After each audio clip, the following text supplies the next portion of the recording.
Hi, I'm Dr. Jackson Crawford. I'm a specialist in the Old Norse language, currently teaching at the University of California, Berkeley, previously at UCLA and some other institutions. I'm also credited in Disney's Frozen for the runes and spoken Old Norse that I contributed to that film. I'm back with another Patreon-supported video about a topic in Norse language and myth, and today's topic is following on the two recent videos that I made about two other poems in the Poetic Edda, Völuspá and Hávamál, a discussion of the poem Lokasenna, with a summary of it and some readings in it in Old Norse and in English. Now, Lokasenna is, like Völuspá and Hávamál, a title that we can fairly easily understand in Old Norse. The name Loki has a possessive form equivalent to English Lokis with an apostrophe S, Loka. So this is something of Loki. And then we have the word Senna. You'll sometimes see Senna defined as something like flitting, flighting, an exchange of insults. And certainly Lokasenna is an exchange of insults. But as far as I'm aware, this is the earliest occurrence of this word in Old Norse. And it's worth noting that if we base the definition on what this particular Senna is, then we may be doing a disservice to this word. In fact, just looking at this word naively, without preconceptions about it, it's very clearly derived from the adjective or noun sannr, which means true, or the noun truth in Old Norse. So a Senna would be quite plainly a truth-telling. So Loki's truth-telling. Now, this is a poem in which Loki insults almost all of the gods, and so his insults do seem to be true.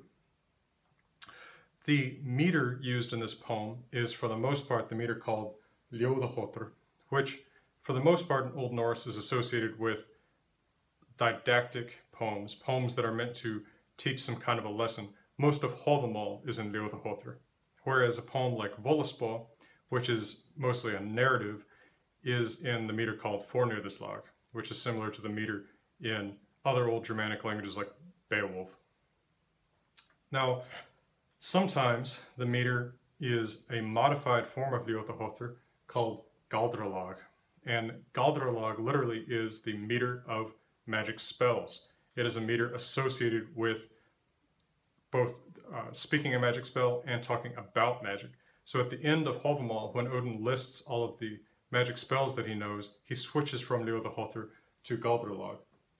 There is not much Galdralag in Lokasenna, but it's noticeable in a couple places where it seems like maybe the speaker of a particular stanza that is in Galdralag, but maybe it seems like those stanzas are supposed to have some kind of possibly magical effect, or supposed to be extra suggestive in a way. The exchanges of insults that occupy most of this poem have Loki against 12 gods and goddesses, or 14 if you count Freyr's servants Byggvir and Boila, who may be counted as minor deities. And it's possible that these exchanges were actually intended to be performed, sort of dramatized. If you look in the manuscript in which Lokasenna survives, the Codex Regius, which is where most of the poems of the Poetic Edda are preserved, you see out in the margins a letter beside the lines that are supposed to be spoken by different individuals. So lines that are supposed to be in Loki's mouth have a little L out in the margin. A line supposed to be spoken by Tyr has a little T out in the margin, and etc. And this does sort of look like stage direction. And certainly a poem like this, you could imagine, might have a powerful stage effect and perhaps be kind of funny as a play, because Loki's insults do often get pretty earthly. He can be surprisingly filthy, actually, and the insults that he brings against the gods and goddesses. And so keep in mind, those who are sensitive about foul language or body humor, this is actually original to the text and not something that I'm inserting in my translation. Another kind of accusation and insult that Loki brings is, of course, to accuse masculine gods of being not very masculine. And of course, Loki himself is accused of not being sufficiently masculine. Old Norse society was hyper-masculine. There was an emphasis on men being warlike, strong, tough, and of course, heterosexual. And there are words, of course, that encompass the opposite of all these things. The main insulting word that encompasses the opposite of all these things is argur. You also see this with the A and the R reversed as ragar. Both of these variants of the word occur, and both of them occur in a single text like Lokasenna. To call a man argar is to call him homosexual, weak, cowardly, all these things that the hypermasculine Viking warrior doesn't want to be considered. And in my translation, I have used the word sissy for this, trying to have both a little bit of the informal sense of an insult, but also something that wasn't too difficult to print or too tied to one particular decade, because words that mean this kind of thing, you know, stuff that people call each other in a high school cafeteria, changes from decade to decade, and I didn't want something that was too associated with one generation or another. So I stuck with sissy in my translation, although of course you can imagine there are more inflammatory ways of translating this word. And beyond just calling men, including Loki himself, unmasculine, women and men and their relations with one another are frequently insulted and parodied in this poem. So very, very frequently, although Loki has all kinds of different insults for the male gods, his insults for the goddesses basically come down to "you're a whore." And for the most part, that they have slept with Loki himself. And so, in implying that these women, the highest ranked female figures in the entire Norse mythos, are sexually unfaithful, he is striking at the heart, at the root of what a woman is supposed to be, an honorable woman is supposed to be, which is a faithful wife. And that also might remind one a little bit of the suspicious discussion of men's and women's relationships that takes up part of Odin's advice in the poem Havamal, where he is very suspicious about men toward women and women toward men. All right, well, the poem Lokasenna itself, I'll get to a summary of it here in a moment. Let me point out that I'm going to be reading some stanzas in Old Norse, and that the pronunciation of Old Norse that I use in this video, as in my other videos, is reconstructed medieval Old Norse pronunciation. As a historical linguist, I feel very confident about this reconstruction. It's meant to approximate the pronunciation of the language when Lokasenna was written down, so roughly in the 1200s in Iceland. Modern Icelandic pronunciation has become very popular for Old Norse today, but modern Icelandic has changed from Old Norse, and I have videos about the differences between Old Norse and modern Icelandic, a video about how to pronounce modern Icelandic, a video about how to pronounce Old Norse, and a video about how linguists go about figuring out what a dead language sounded like. I'll encourage you to check out all of those if you haven't. I'll post links in the video description below and in annotations, which will appear over this board if you can see annotations. Annotations may not be visible on mobile or if you have an ad blocker. Let me also point out at the beginning that I have another video that deals with the Poetic Edda, talks about its value as a source as opposed to Snorri's Prose Edda, also discussing the Prose Edda. And I have a video that introduces the Norse gods and goddesses for those who may not be familiar with the basic cast of characters. All right, so Lokasenna begins with a prose note, a note that's not in poetry, about, so this sort of sets the stage for what's about to come. In this note we read that the gods were all gathered, as well as many elves, on at the hall of Aegir, who is a god associated with the sea. Aegir, according to Snorri's Prose Edda, has his hall on an island called in Old Norse Hlessoy, which is the modern Danish island of Læsø. This is the largest island in the Kattegat, so between Denmark and Sweden. Whether Lokasenna is actually supposed to be taking place on that specific island is a little bit hard to say, but it's interesting how often Danish islands and people associated with them are mentioned in this poem. Now, I said that all the gods are here, along with many elves, but Thor is not there. Thor is explicitly said at the beginning to be out in the east, which is where he goes to fight giants. So very often when the other gods are screwing around and having a good time, Thor is taking care of business, killing giants with his hammer. And that is what's going on here too.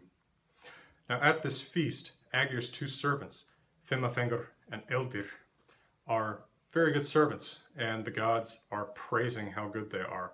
But Loki can't stand to hear this for reasons that are not discussed. And Loki is so mad that he kills Fimmafengur, the servant of Aegir. So the gods drive him out into the woods. And Lokasenna, the poem, begins when Loki comes back from the woods and he encounters Eldir, the surviving servant of Aegir. And Loki comes up to Eldir and he says, oh, what's going on inside? What are the gods doing? Eldir says, well, they're talking about their weapons, talking about their great deeds of war, and not one of them is your friend, and none of them will welcome you. And Loki says, oh, come on, let me in. You don't want to get into an argument with me because I'm going to win. I'm better with words. And Eldir says, yeah, well, the words that you speak to the gods inside, they're going to wipe right off on you.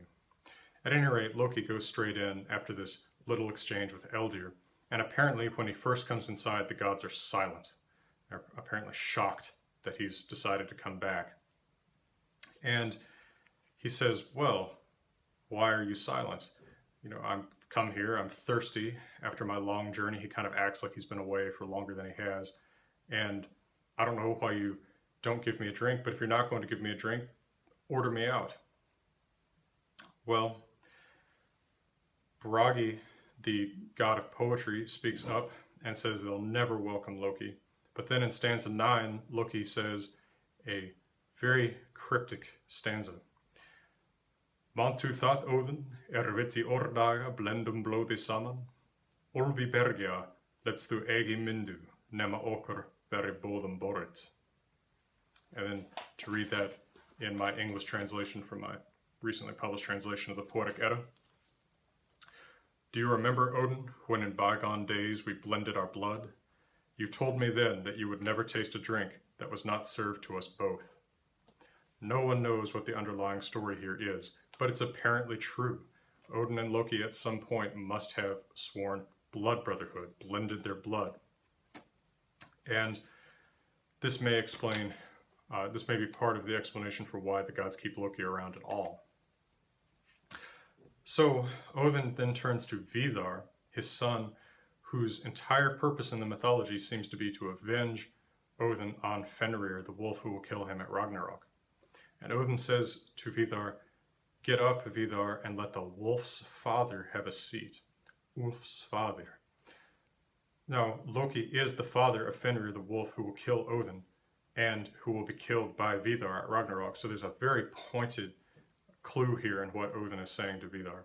And Vidar gets up and lets Loki sit down, and Loki gets back to drinking. He takes a drink and he toasts all the gods. He says in stanza 11, Heilir Æsir, heilar Ósynjur, og Olgin heil og góð. Nema so en os innar sitter, Bragi, becum ó. Hail, gods and goddesses, all the high and holy Æsir, except for that one god who sits furthest down the bench, that one there, Bragi. So he's picking on this god of poetry who said they weren't going to welcome him when Loki first came back in.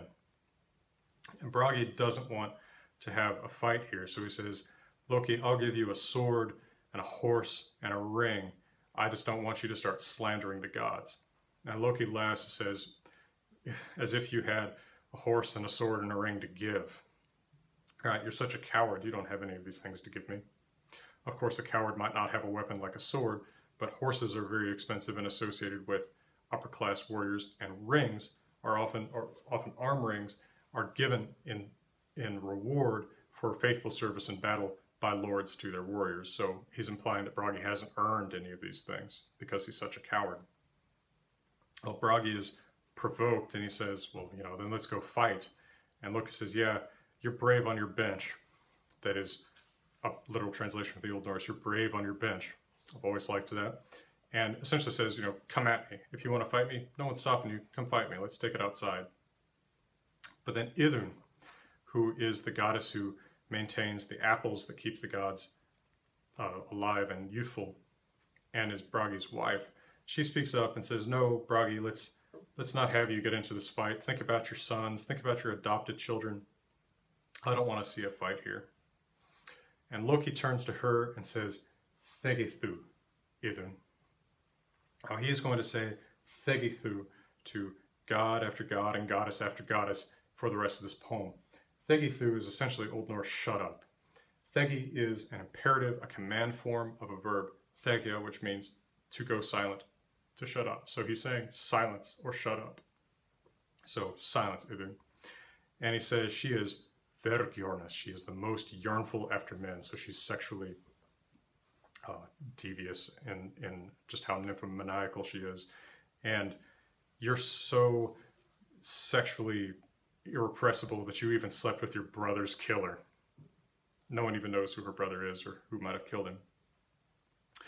And then Gevjon speaks up. Now, Gevjon is not a very well-known goddess. She is, in fact, associated with only one other story, which appears, for instance, in Snorri's Prose Edda, and that is the story where she sleeps with a king, and in exchange for the favor of sleeping with him, she, well, to make a long story short, she carves out an island that becomes the Danish island of Zealand, which is the island where Copenhagen is today. That's really the only other story that she's associated with, so she's a pretty mysterious figure. But Gevjon says she doesn't know why these two Aesir are fighting. You know, why are Bragi and Loki even getting into this right now? She says, Loki's a cheerful fellow who all the gods love. You know, it almost seems like she's sort of making this up and trying to make Loki feel better and just shut up. But of course, Loki turns to her and says, Thegithu, Gevjon, shut up, Gevjon. And he says that she let herself be bought for a piece of jewelry by some boy. The story isn't told, but it would kind of go along with her selling herself to a man for a piece of land. And also, of course, with Loki's theme of calling all the women whores. So then Odin speaks up, the chief of the gods. He says, Ur to Loki, you're crazy, Loki. If you're insulting Gevjon, she knows everyone's fates. Whatever's meant by that. And Loki turns to Odin and has quite a bit to say. In stanza 22, he says to Odin, Thegi thu Odin, thu kunur aldragi deila vig med verum. Op thu gaft themer thu geva skilra, irum slavrum sigur. Silence, Odin. You always judge battles unfairly for humans. You have often given defeat to the better side when you shouldn't have. Of course, Odin is a god of war, sends his Valkyries to collect the dead from the battlefield, and he does apparently determine who wins and who loses. Since dying in battle is the only way to go to Odin, of course sometimes the better men are going to lose because Odin wants to harvest them for his army so that he can have better warriors at Ragnarok. But surely some kind of unease about Odin's role and taking good men on the battlefield is coming into this stanza. Loki is probably expressing some real unease that Norse believers might have felt about Odin's role. And Odin responds to this in stanza 23. Vetstu, evek gav þeim gefa neskilda, enum slavrum sigur, åtta vetter var tu fyrir jord nedan, kýr mjókandi og kona, og hefur þú þar born of borit, og hugda ek það arks adal. Now this stanza is in Galdralag. This is a stanza put into that meter usually associated with magic spells. So what Odin says there is, you know, even if I did judge unfairly and made the better side lose, I know that you, for 8 years, lived on the earth down below as a cow in milk and as a woman, and you've given birth to children. I call that a pervert's way of living. Arks adal, a Ragnar or Argerman's way of living, a pervert's way of living. So notice here, a lot of other translations say a woman milking a cow, whereas I say as a cow in milk and a woman.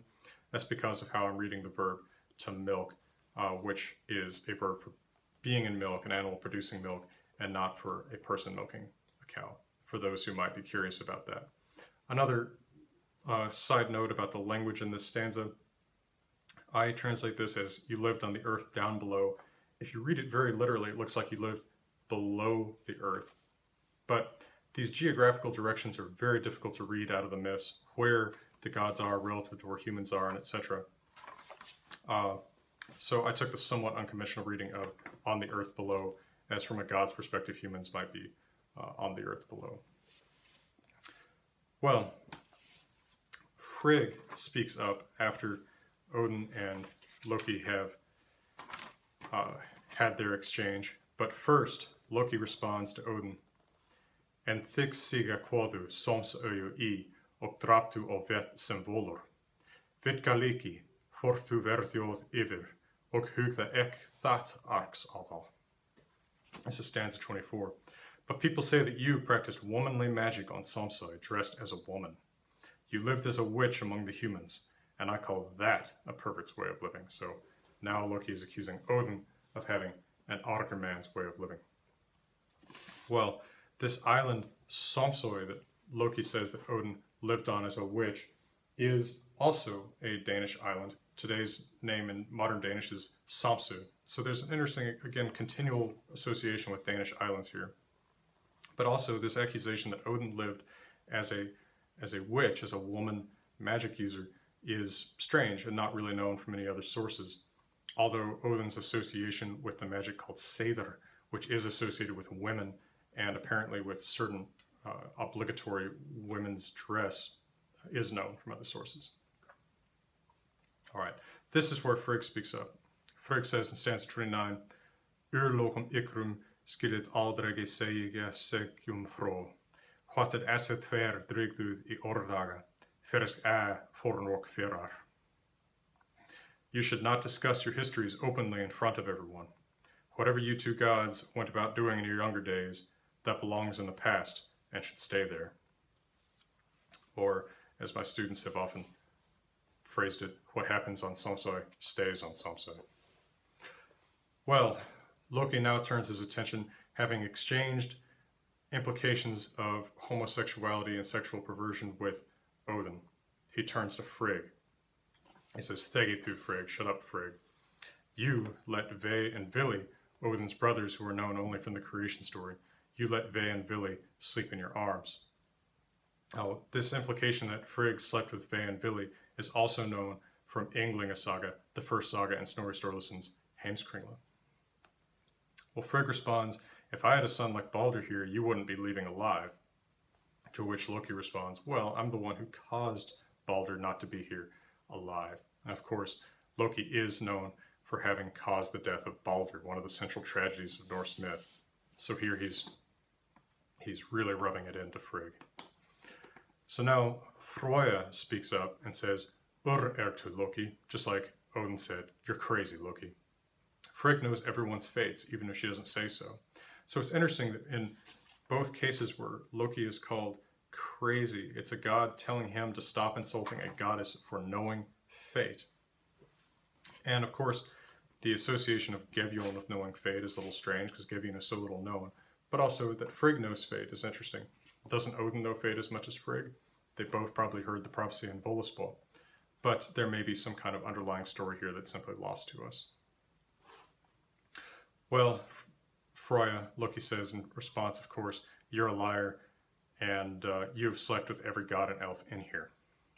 This may in fact be true. Froya is, of course, the goddess of love, and such rules in many cultures involve sexual promiscuity. Well, Froya says, well, that's not true, and everyone here is mad at you. And Loki says, Thegi thu Froya, shut up, Froya. The gods even found you sleeping with your brother, and when they did, you passed wind. The Old Norse text says she farted. Well, Njordr, the father of Froya and her brother Freyr, speaks up and says it's a small matter if women sleep with their own husbands or with other men, but I can't believe that there is a Ragar, there's a homosexual god here, a god who's born children. Njordr is trying to shift the weight of the insults over to Loki. And Loki says, Thegi thu Njordr, you were sent as a hostage to the Aesir by the Vanir, and more than that, the daughters of Hymir, a giant, used your mouth as a urinal. We don't know that story, but it's probably awful. Well, Njordr says, well, I've been rewarded for that, for being a hostage sent to the Aesir. I've had a son, he means Freyr, that everyone loves, and who is one of the leading gods. And Loki says, he seems very angry at Njordr. He says, stop this, control yourself, Njordr. You had that son with your own sister. And that is apparently true. Well, then Tyr, the one-handed god, speaks up and says, well, Loki, Freyr, that son, is one of the best of the gods. He never made a woman cry, and he frees captives from their chains. And Loki says, Thegi thu Tyr. And here he makes an insult that's a little bit hard to understand, or there's varying explanations for. He says, Thu kunir aldregi bera tilt mit tveim. You could never carry well with two. Now, Snorri seems to interpret that as meaning that Tyr cannot settle disputes between men. He does seem to have a very war-associated role, and given his incredible honesty, he may not be very good at settling disputes. But it's also possible to read this very literally. You can't carry well with two. He has one hand, so he can't carry well with both hands. So it's hard to tell which meaning, or maybe both meanings, are meant here by Loki. Well, Tyr has a very even-handed response, no pun intended. He says, I lost that hand, you lost that son, we both suffered loss. So he's very, he's controlling himself. He's very calm and reasoned in his response. As Fenrir is chained till Ragnarok, Loki won't see Fenrir again until the end of the world. And of course, in response to that, Loki says his typical thing, yeah, well, I slept with your wife and we had a son, and I'll never give you anything in compensation for that. Tyr's wife is not actually known from elsewhere in the tradition who she might be. All right, well now Thror, the son of Njorda, speaks up and says, well, Fenrir is chained till Ragnarok, and Loki, you're going to be next if you don't shut your mouth. And Loki says, well, Freyr, you had to buy your bride, and you gave up your sword to do so. A version of this story is told in the Poetic Edda and the poem called Forskirnis, or Skirnismul. And then, in stanzas 43 to 46, Freyr's servant Bigvir speaks up. Bigvir is known only from this story. His name seems to be associated with brewing, as in brewing beer or ale. And so he may be a minor deity of brewing. Bigvir speaks up and says he would crush Loki if he were as mighty as his master Freyr is. And Loki says, oh, who is this little fellow scavenging for his master's scraps, always in his master's ear? He just dismisses Bigvir entirely as just like a little dog. And then Heimdall speaks up. Now we're to stanza 47. He says, Loki, you're drunk, and drinking too much can make any man say more than he means to say. And Loki says, well, you have a miserable fate. You have to stand up all the time and be the guardian of the gods. His insult against Heimdall seems particularly weak. Then Skadi speaks up. This is the wife of Njordur, who began life as a goddess, as a giantess, before she became a goddess by marrying Njordur.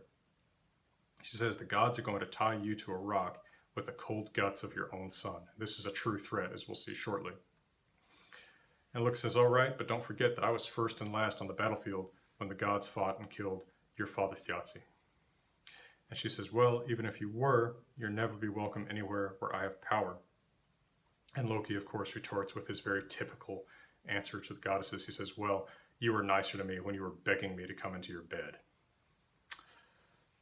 All right, well now Siv, the wife of Thor, comes forward, carrying a drinking horn for Loki, and she asks him not to insult her. I'll read this in Old Norse. This is stanzas 53, followed by stanza 54. Thor gekk Siv fram och byrjade Loka I hrim korki mjöd och mälti. Hel ver du nu, Loki, och tack vid hrim korki fullum forns mjadar. Heldur þú hana eina, låter med Åsasonum, vad man lösa vera. Han tók við horni och drakk av. Ein þú verir, ef þú svo verir, vor och rom att veri. En ek veit svo att ek vita þykjum, hor och av Florida. Och var það så en lävisi Loki, excuse me. And Loki's response is in Galdrlag, the meter of magic spells. So that exchange in English is, then Siv came forward and offered Loki a drink of mead and said, stanza 53, hail to you now, Loki, take this drink I offer you of our good old mead. Do this rather than find fault with me, alone among all the gods and goddesses. Loki drained the drink and said, you would be unique, Siv, if you actually were wary and unwelcoming to other men. But I alone know how you were unfaithful to your husband Thor, and I was the one you slept with. So once again, Loki makes it sound like, and this may be true, that he slept with all of the goddesses. Now, Boila, Freyr's servant woman, comes forward, and like Bigvir, the only story she's known from is this one. Her name may be related to a word for cow, which would make sense with her being called a milkmaid here in a moment. Boila says she hears the mountain shaking, so Thor must be coming home. And Loki says, oh, she's just a milkmaid. But this seems like a kind of nervous response. Maybe he's getting a little uncertain. And now, all of a sudden, in stanza 57, Thor shows up. And he says to Loki, Thegithu, shut up. Thegithu, rog vatr. Shut up, you sissy creature. Or I'll shut you up with my hammer. But Loki says, you won't look so cocky at Ragnarok when the wolf swallows your father Odin. And then Thor repeats his threat, Thegithu Rogvatr, I'll crush you with my hammer. And Loki says, oh, I saw you trembling in a giant's glove, and you didn't seem much like Thor then. And this is from a story that's told in the Prose Edda. Thor repeats his threat again, shut up, you sissy creature, I'm going to crush you with my hammer. And Loki says, ha, well, you had a big enough challenge just trying to open Utgard the Loki's food bag. That's also from the story in the Prose Edda. He repeats his threat again, and Loki says, all right, stanza 64, I'll leave, because I know you, and you alone, mean your threats. So at last he does defer to Thor and his sincere threat of force. And then in the very last stanza, stanza 65, Loki turns to Aegir, the host of this feast, and he says, in Galdrlag, in the magic spell meter, Aegir, this is the last feast you're going to host. Your hall is going to burn down, and you're going to feel the flames on your back. So he leaves with apparently a curse on Aegir that this is going to happen. The curse may be magnified by the meter, the rhythm of words that he's using. And then Lokasenna ends with a prose note that Loki hid as a salmon in a waterfall called Fronangerfoss, and the gods caught him and tied him up with the intestines of his son Nari. And they turned his son Narvi into a wolf. Skadi then took a poisonous snake and hung it above Loki's face to drip poison upon his face. But Loki's wife Sigyn sits there and collects the poison. But every now and then she has to dump the poison out of the jar that she collects it in, and when it falls on Loki's face, he trembles and this makes earthquakes. Snorri tells a very similar story in the Prose Edda, but there this is Loki's punishment not for insulting the gods, but for causing the death of Baldur. Well, I hope this has been somewhat useful to you in exploring the insult match that Loki has with the gods. I think that this poem provides a very good opportunity to see all of the different major gods of Norse myth in action. And certainly the insults that are leveled at them give a really interesting picture of the character of each god and also of the values of Norse society. For the complete English translation of this poem, look for my translation of the Poetic Edda, which has been available since 2015. You can find it on Amazon, Grimfrost, and many other online retailers. And I hope you'll also check out some of my other videos about Norse language and myth. I also have a Patreon page with rewards for those who would like to support the work that I'm doing here. For now, I'm wishing you all the best.